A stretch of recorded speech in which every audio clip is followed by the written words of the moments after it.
在方舟，大大小小的总裁、副总裁、高管，加起来怎么也有30-40号人。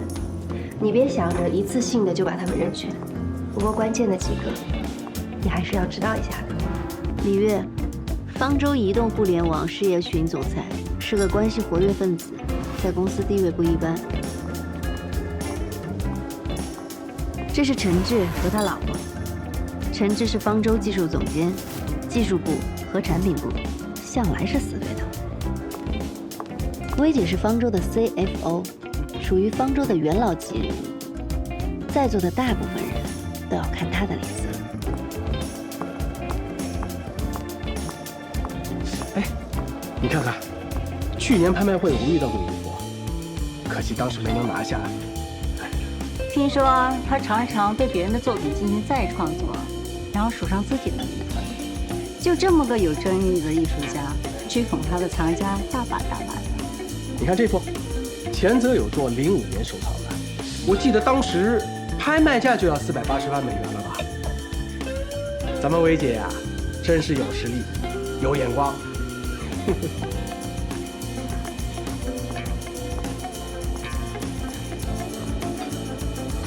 来，敬薇姐吧，啊，薇姐，来，给你尝尝酒。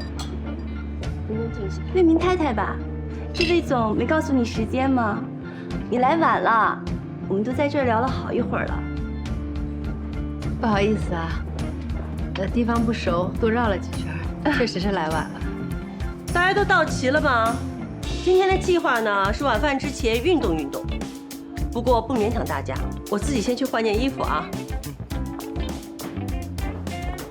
走吧。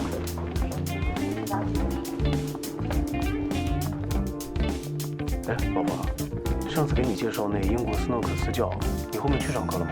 哎呀，上了2、3节课，累得人家眼睛都花了。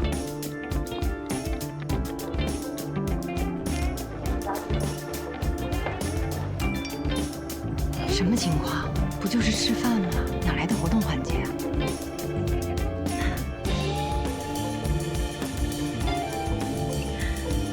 兵来将挡，水来土掩，不怕他们。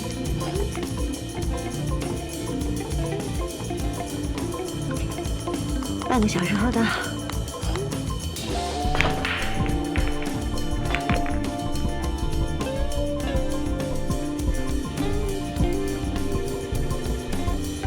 魏太太，你怎么没换打球的衣服啊？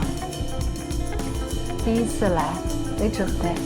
斯诺克这个东西啊，对技巧要求是很高的，第一次都是上不了手的。是的呀，我们也是跟着薇姐练了好久的。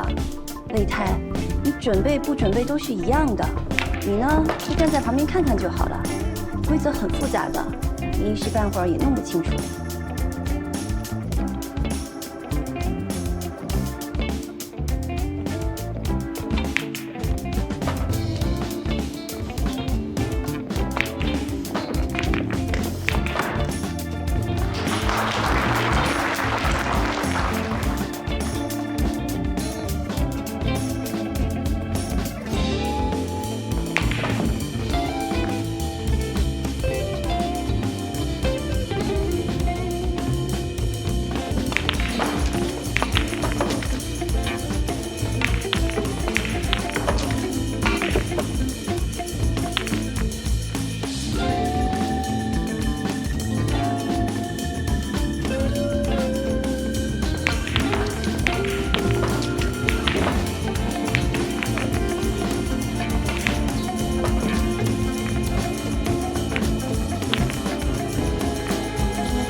好球啊，薇姐！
诺克，怕是奥沙利文来了也要为难3分的。老公，输给薇姐，咱不丢人啊！下一个谁来？魏太太，要不然试一下？魏太这身衣服怕是不合适吧？要不然就算了吧。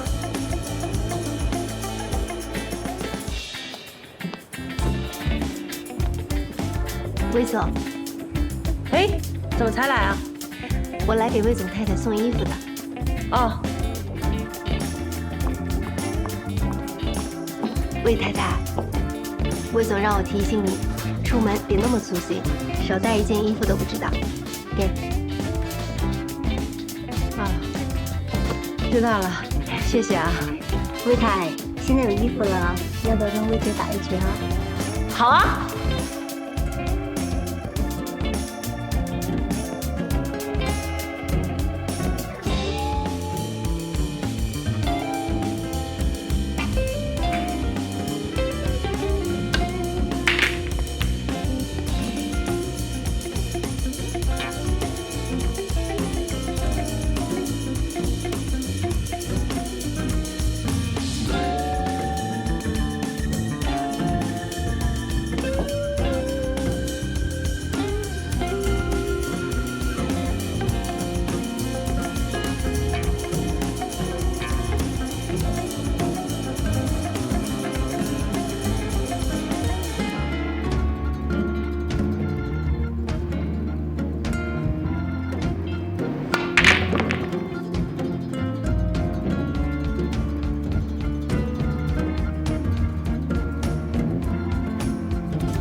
戒指杯单干轻弹也好，常态进攻哪有这么容易？准确率多低啊！是我的话呀，肯定过瘾。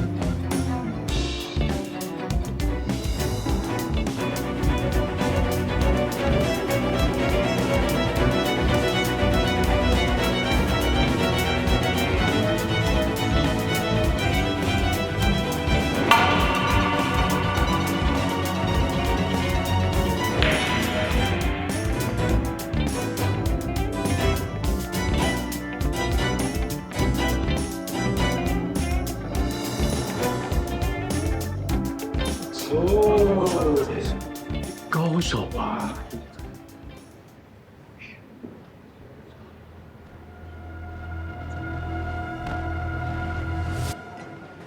给我一杯水，谢谢。哎，好的。魏太太，菲姐，给你。你刚才真的好棒啊！您叫我林双就好了。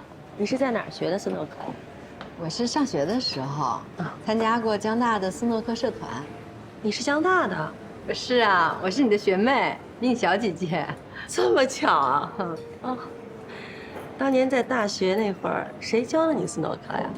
其实吧，我没正经学过，就是有一个同学，他没事就指导我几下。不过他的斯诺克是林丽教的。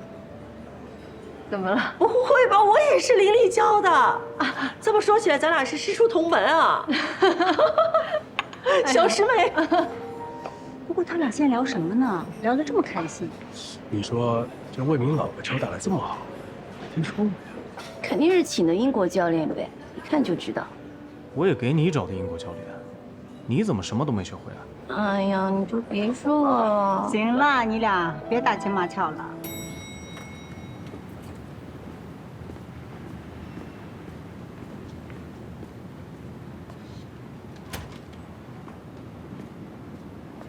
回来了，今天怎么样？你简直给我挖了个大坑。不至于吧？不就一起吃个饭吗？至于你自己怎么去？我不有重要客户呢吗？这身衣服没见你穿过呀？什么时候买的？哦，好久没穿了，去年买的。口红挺好看的。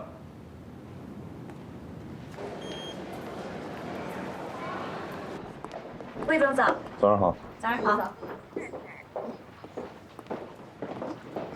妹妹，魏总玩的还开心吗？昨天？哦，昨天太棒了，没想到你有一个宝藏太太。我太太朋友不多，您肯带她玩，她开心还来不及呢。什么带不带的？她的斯诺克打得比我好，下次一定要约个时间跟她好好切磋切磋。没问题，那你们随时约啊。嗯。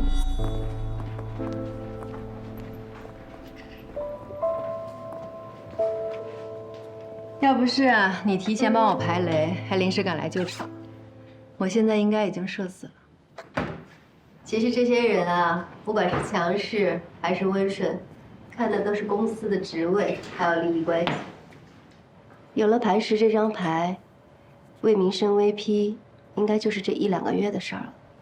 新来的那个助理黄佳怡，她爸爸是黄董，魏明最近可是对她殷勤得很。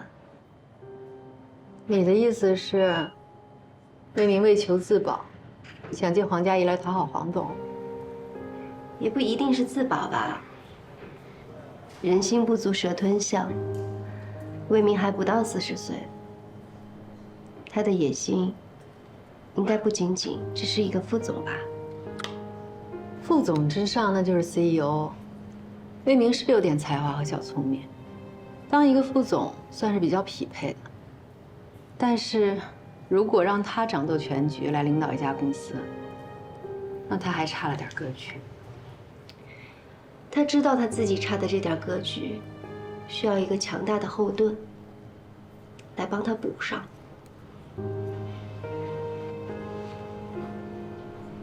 他想让黄董来当这个后盾。魏明的能力嘛，是有一些小天赋，但是论起对付女人，他可是天下第一。我看那个黄佳怡被家人保护得很好，一点鉴别男人的能力都没有。他已经着了魏明的道了。如果只是提携自己的女儿，那这份恩情黄董未必会记挂很久。但如果成为黄董的家人，那就不一样。你说魏明要娶黄佳怡？以我对魏明的了解，不是不可能。那这也太毁三观了吧！不管怎么样，找工作的事情呢，还是得抓紧。对了，魏明的工资还有奖金都是公开的，再加上我知道的分红和绩效，我估算出了他大致的年收入。另外，他这个人喜欢搞小动作，回扣也没少拿。我知道的，全部都在里面。谢谢，这次帮了我大忙了。思义说，在财产分割当中，对方一定会想方设法的降低你分得财产的比例。但是如果我能了解他全部的收入状况，把能分的蛋糕尽量做大，这也算是变相的多分了一些财产。该是你的，咱们1分都不能让。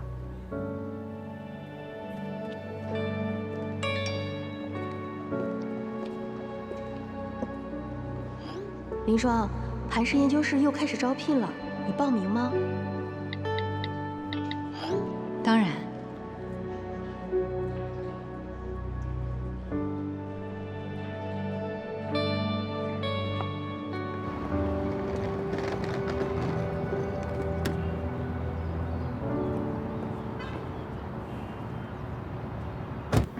魏总，跟您确认一下，咱们是去 T2对吧？对。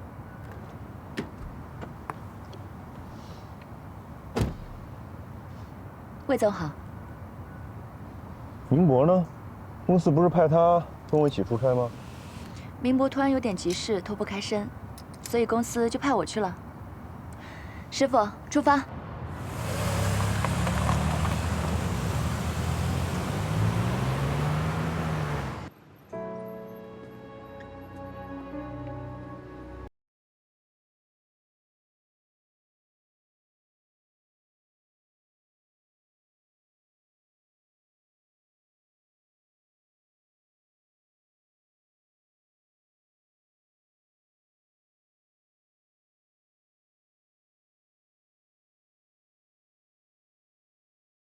这几个月你是真的补了很多课。这么短的时间，除了 Python 语言的熟练掌握，还补上了之前深度学习推荐系统的短板，还研究了 Tyson RT， 实践项目也做了不少。看来你确实下了不少苦功夫。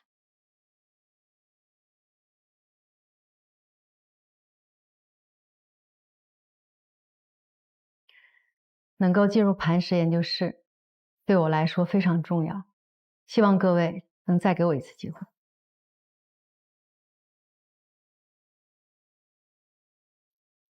顾总，我没有别的问题了。我的问题还是个老问题，这对于我们磐石来说也是最重要的，就是你到底要如何平衡事业和家庭？顾总说的没错，所谓的平衡其实根本不存在，它无非是取舍和牺牲。但是在认定这个事实之前，我想先明确一点，家庭是一家人，取舍和牺牲绝不是靠女性一个人来完成。所有的家庭成员，甚至包括孩子，都必须承担起这个责任。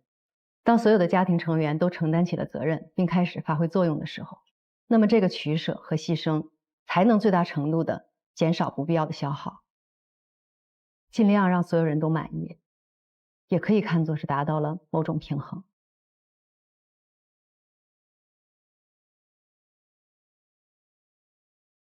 你刚刚这番话呢，说的很有道理，但是你表达的只是一种理想化的状态，恐怕执行起来是非常难的。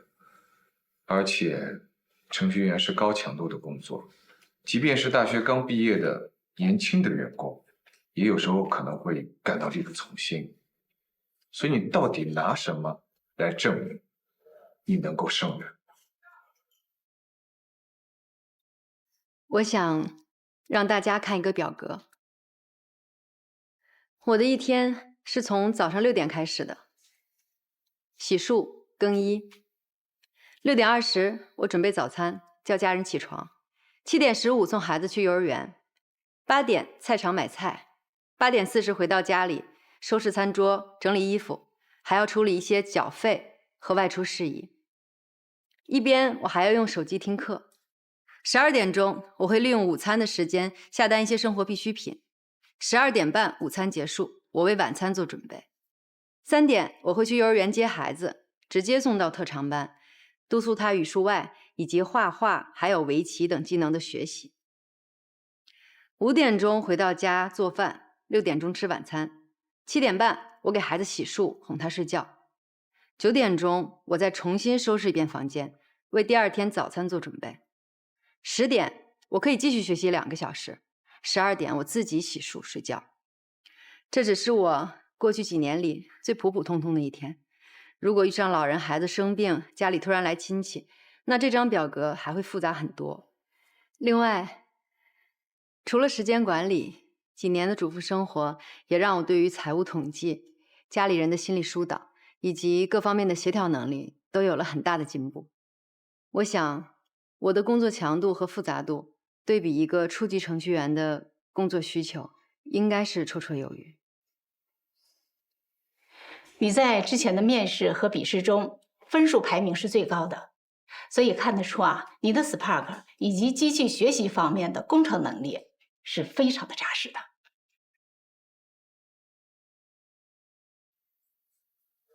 顾总，您还有问题吗？如果这次的面试你还是没有通过呢？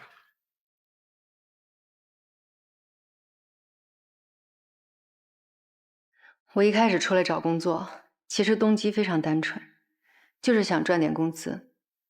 选择做程序员也是因为老本行好上手。但在这几个月的跌跌撞撞里，我开始想起来那个曾经在家庭主妇身份中过度自我认同而丢失的自己。所以，不管我能不能来磐石工作，我都笃定了会在寻找自我、实现自我的路上继续前行。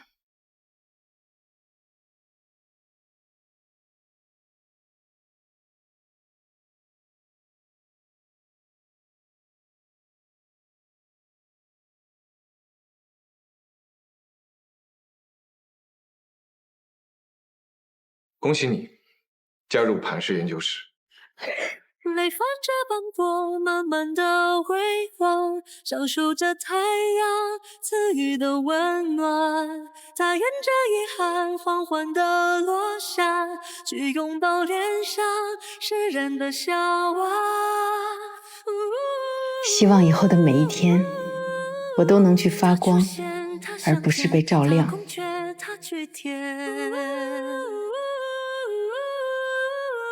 他看见，他蜕变，他不屑，他共勉。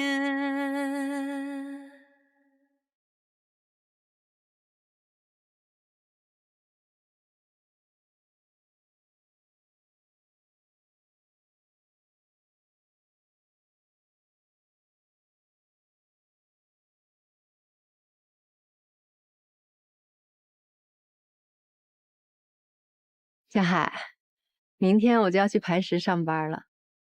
刚开始上班呢，我估计会有点忙，会有一段时间的适应期。所以，我跟我们小区的邓阿姨已经商量好了，以后我下班晚，她会帮我接小苹果。这段时间谢谢你了。没事儿，恭喜你啊，林双姐。可这样一来，我以后是不是就不能每天见到你了？啊，我的意思是，你要是下班晚，路上不安全，我可以去接你。不用，我现在自己开车很方便的。你帮我照顾小苹果，我已经很不好意思了。其实我吧，有的时候就是想每天能听一听你说话的声音，见你一面吧，就哪怕隔得远远的看着也好。我没有别的意思了，我也不是想去骚扰你。江海，我真的只拿你当普通朋友，也希望你可以尊重我们作为普通朋友的界限。我知道的。哎，当然了，果果交代的任务，妈妈能不完成吗？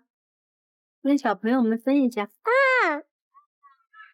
糖啦！哦，谢谢。林双姐，还是拿我当小孩子呢。那你就拿出点大人的样子来嘛。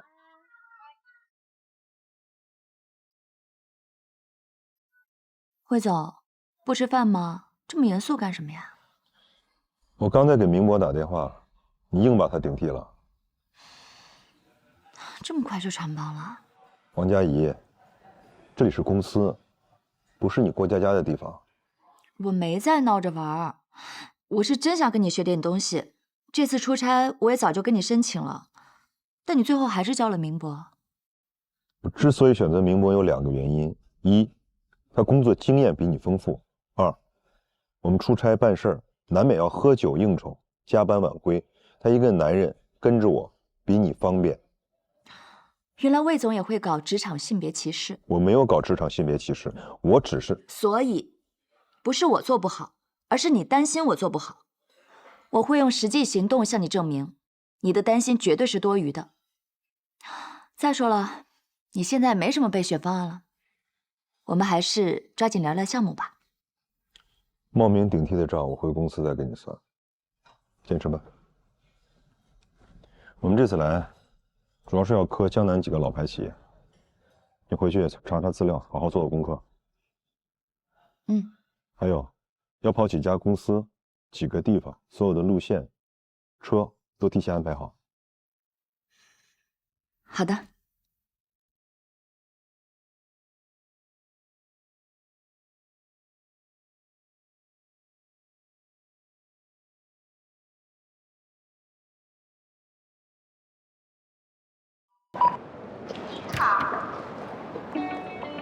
林双，欢迎你在磐石正式开启你的程序员生涯。谢谢，我带你过去。咱们磐石科技成立于2015年，目前呢是国内首屈一指的企业软件公司，主要提供数据库、工具和应用软件等相关的咨询支持服务。你这次入职的小组呢是隶属于开发中心的，也就是我们研发中心。像我们研发中心现在目前有180多名的开发人员。你也知道，咱们公司可是向来是以技术为核心的，所以啊，这研发中心都是 CEO 的直属。这边就是工作区域了，你看一下。哦，对了，你这边还要下载一个工作软件，就是这个引擎。引擎呢是咱们磐石内部的协作合作系统，像日常的工作沟通以及请假调休之类的，一切跟工作有关的事情，基本上都是可以在引擎上解决的。哎，你可以选几个位置啊？哦，就是这边绿色都可以选。那我就选这个吧。哎，挺好的，可以。那我带你过去。就是这里。好，我那边还有事情忙，到时候有什么事儿找我啊。加油！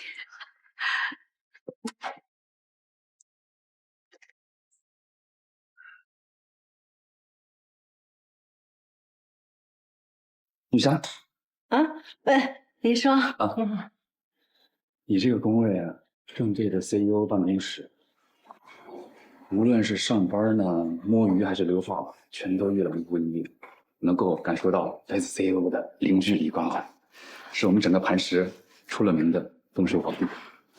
接水去了啊。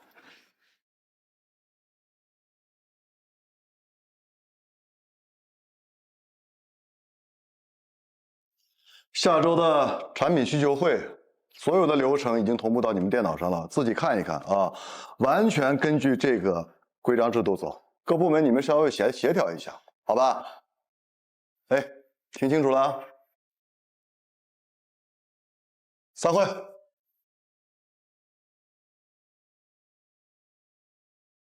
林双，产品的需求会。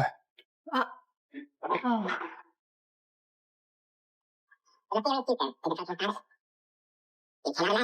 语速这么快，能听清啊？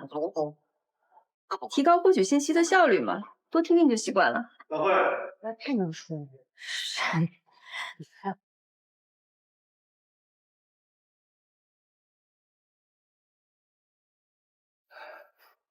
宵夜加按摩，公司加班福利。可惜啊，就是没什么时间享受罢了。哎。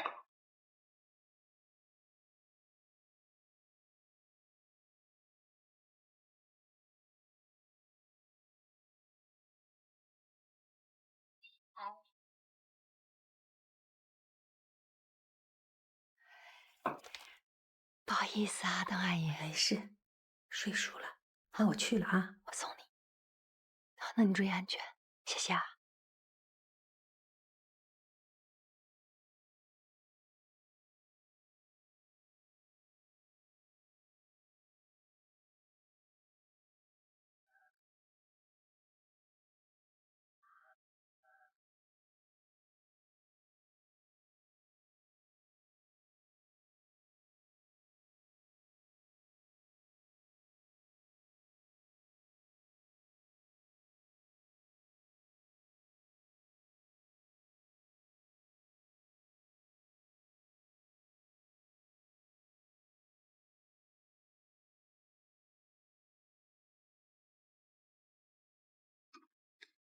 哎，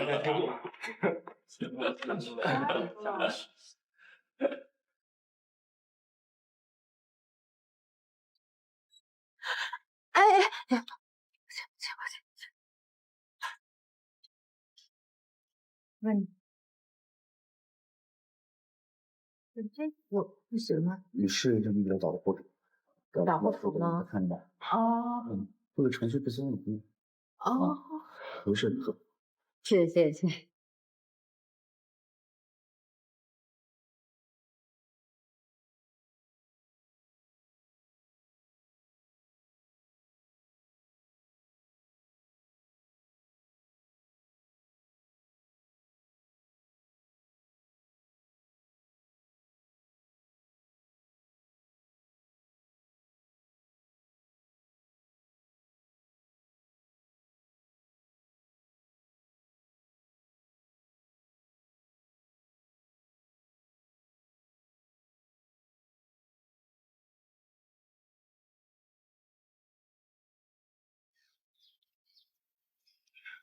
怎么了？有什么问题吗？没有问题。今天可能要辛苦了，我们得连夜修点方案。魏总，我看那个客户根本就没想诚心跟我们合作，改方案根本就是个借口。我们这次来的任务就是要把不可能变成可能。方舟的实力摆在那里，市面上那么多客户，咱们换个更好搞的不行吗？就没有好搞的客户。佳怡，你是千金大小姐，从小到大一帆风顺，没吃过苦，你可能一时半会儿很难了解打工人的生活。没关系，越是难做的事情，做成了越有成就感。不信你试试。那我试试。打100个电话。妈妈，楼上思欣的爸爸妈妈又吵架了。童话书里不是说结了婚都会幸福的生活在一起吗？因为童话故事和现实世界是不一样的。有的时候啊，大家喜欢把好的一面展示给大家看，把不好的一面就藏起来。其实我一点也不喜欢爸爸升职加薪。为什么？爸爸越来越忙，有时候我连着好几个礼拜都看不到他。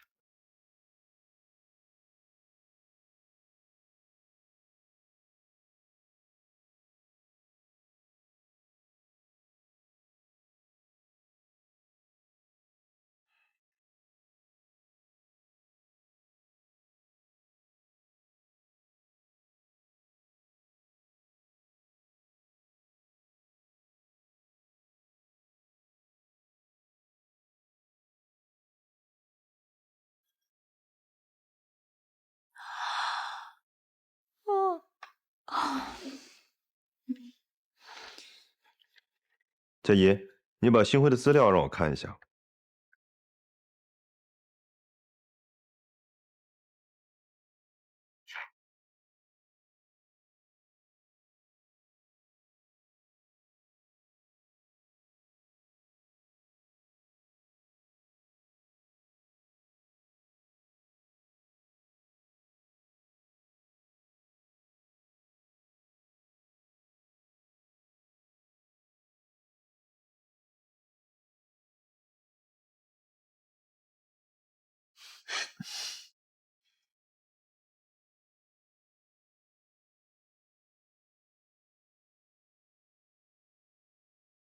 第一节课我就跟你们讲了，冰球运动的精神是什么？是团结协作，是队魂。我以为你都忘了呢。刚才为什么不把球传给小苹果？都不把小苹果当成自己队友，还谈什么队魂？教练，不是我们不想把小苹果当成队友，我也想传球给他呀，可他跑得太慢了，我力气大，怕把他撞飞了。过一会儿他该哭鼻子说我欺负他了。教练，你也说了，比赛嘛，总是要赢呀，总不能因为小苹果是女孩子，我们就故意哄她开心，让着她吧。我不想跟小苹果练球了，我也不想跟小苹果练球了。我也不想，我也不想，我也不想。行了，你们都少说2句。你们8字练习20次，去。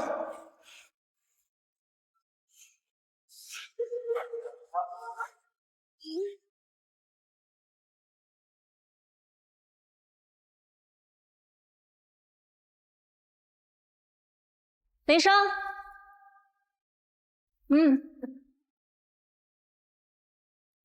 都还适应吗？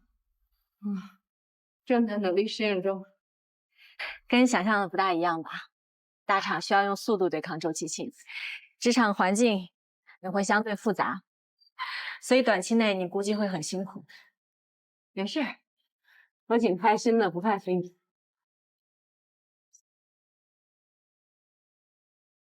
哦，对了，昨天你跟老柴反映了量化算法的问题，他直接把邮件转发给了研发部的负责人何总，然后抄送给你。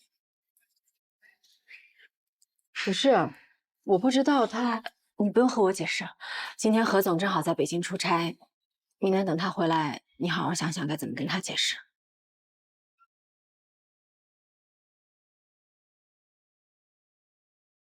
你说那老柴怎么能这么阴呢？我正常给他发私信反映问题，他招呼都不打，直接就把邮件转给了何总，这明摆着让何总恨我的嘛！要不是舒曼刚才告诉我，我都不知道我被人当枪使。你就是一个职场小白，人家拿你当软柿子捏呗。不过你也是啊，一个职场新人，最重要的就是低头做事，抬头看路。你都分不清楚东南西北，就横冲直撞，一片好心，结果让人家当炮灰。你说你冤不冤呀？我当时在方舟工作的时候也没觉得这么内耗啊。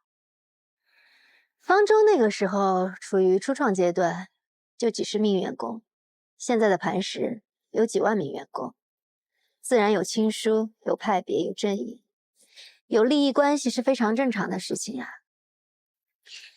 职场不是童话世界，除了有实力和努力，还需要随机应变的能力。快点帮我想一想，明天那个研发部的何总回来，我应该怎么说啊？你还想说什么呀？多说多错，少说少错，不说还是错。我死定了！你的手快不快？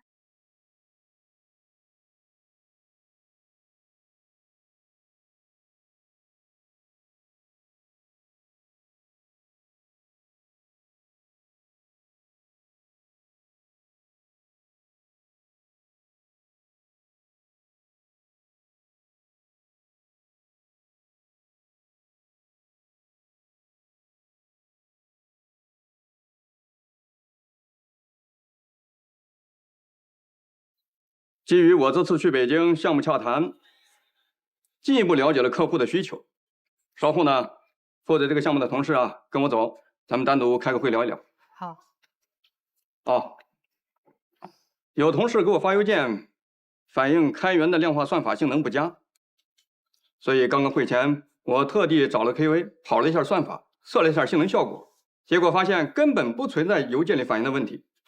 这到底是怎么回事啊？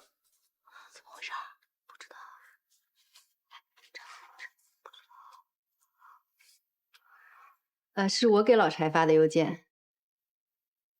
我的初衷是想和他探讨一下如何解决问题，但是老柴迟迟没有回复邮件，所以我就昨晚加了一个班，索性把问题给解决了。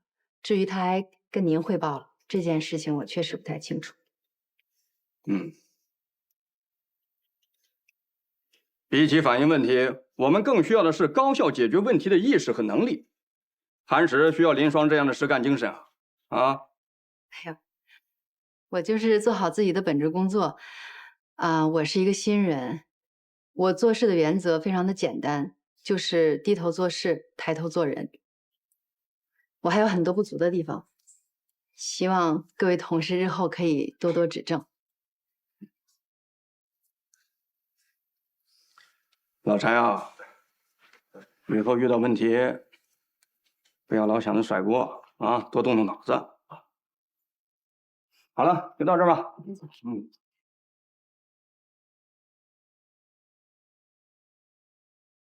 来，晶晶晶晶晶，为你开心，谢谢你。恭喜你啊，一战成名。以后谁想要在磐石欺负你，估计有点困难了。说真的，还得多亏了你。以前吧，我觉得你行走江湖全靠啊，但没想到你对付职场潜规则也有一套啊。我希望在职场上，你永远也不要知道这些潜规则。对付职场这种小垃圾，我可是有100种办法。以后看他们谁还敢欺负你。怕了，人际关系这门学科呀，真的是比专业难多了。在职场上啊，是有很多这种人情啊、欺骗啊、背叛的小故事。但是你知道吗？最受人尊重的，就是像你这样，真正有能力、正能量且向上的人。可以啊，凌霜，表现不错啊。何总，没有，我呢，其实就是做点力所能及的事儿。你当时来江大听课的时候，我就知道你不一般的。哦，您记得我去江大听课的事儿啊？当然，听人力的周小晴说，你是顾总特别安排来听课的。我是顾许安排来的。行了，你们继续吧。哦，何总您慢走啊。好。干嘛？这个顾许什么情况？他可是你的冤家对头，他为什么会帮你啊？而且他还帮了我。他该不会是对你有什么企图吧？哇，对我有神经病啊！我有什么可企图的？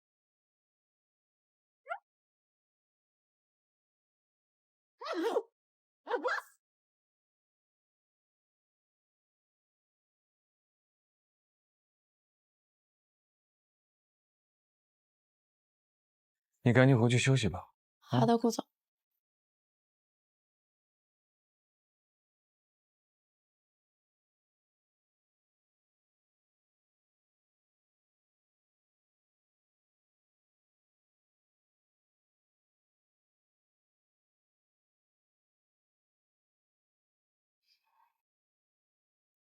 哎呀，还没写完呢。我已经给你保存好了，困了就回家睡觉，别在公司浪费电。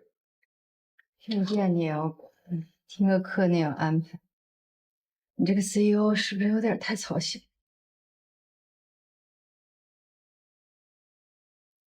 我去江大听课的事儿是你安排的吧？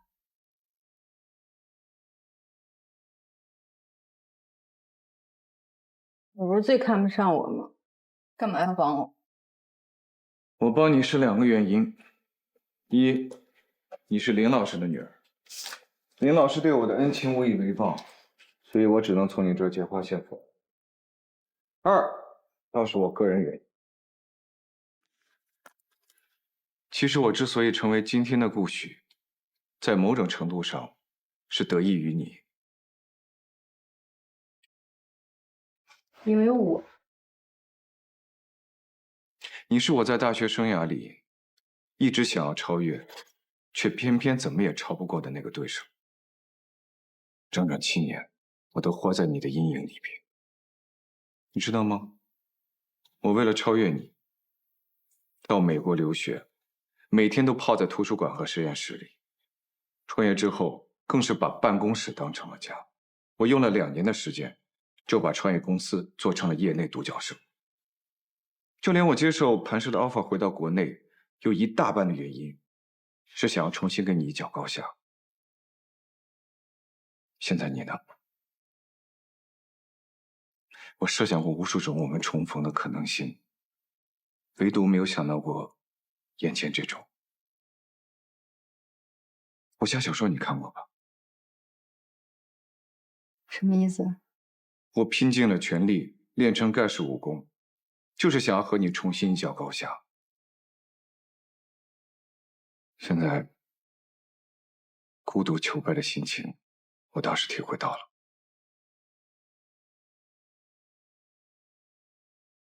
我之所以要帮你，是因为我对昔日对手的一份崇敬之心。当然，我也奢望着，也许有一天，你能重新拥有与我一决高下的实力。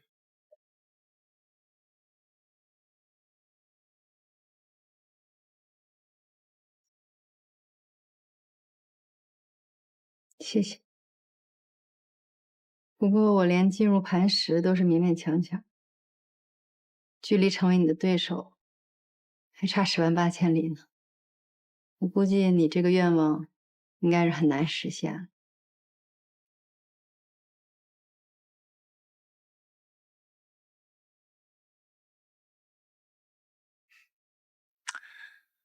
没关系，有得必有失嘛，也好。看着昔日的劲敌，现在兢兢业业的每天为我搬砖打工，也是一种特别的享受。可惜这种感觉，这辈子你是体会不到。撑不住了就赶紧回去休息，但是绩效完不成，工资还是要照扣的。